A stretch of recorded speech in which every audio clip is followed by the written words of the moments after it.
இந்த leader legend எல்லாமே எல்லு அப்படின்னு இருக்கு. அந்த பேர் காரணம் கூறுக அப்படின்னு கேட்கணும்னு தோணுச்சு. ஏன் எல்லுன்னா இல்லை அப்படி இல்லை. இந்த கதைக்கு வந்து நான் முதல்ல வந்து குடும்பத் தலைவன் அப்படின்னு ஒரு டைட்டில் தான் யோசிச்சேன். இல்ல இல்ல லீடர் நல்லா இருக்கு.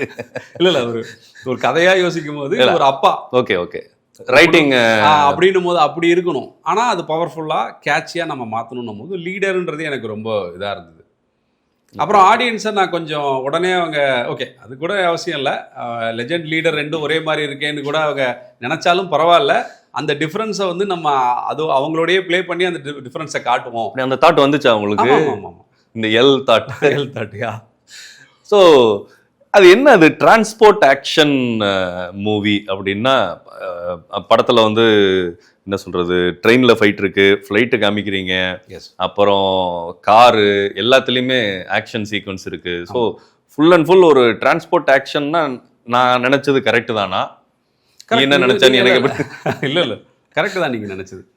அது கதை அமைப்புலேயே அப்படி வந்து அமைஞ்சுது. வெவ்வேறு டெரெயினில் நடந்தது. நீங்கள் சொன்ன மாதிரி ஃப்ளைட்டு, ட்ரெயின் எல்லாத்துலேயுமே இருந்தது. ஹார்பரில் ஒரு சீக்வன்ஸு இப்படி எல்லாம் அமைஞ்சதுனால நாங்கள் டிஸ்கஷனில் பேசிகிட்டு இருக்கும் போதே இந்த மாதிரியான ஒரு இது எல்லாமே ஒரு டிரான்ஸ்போர்ட் பேஸ்லேயே இருக்குது எல்லா ஆக்ஷனுமே அப்படின்னு நாங்கள் எங்கள் டீமில் ஒருத்தர் சொல்லும் போது, ஸோ அப்போ அது வந்து ஒரு கேப்ஷனாக ஆக்குவோம் அப்படின்னு ட்ரைலர் பண்ணும் போது எனக்கு தோணுச்சு.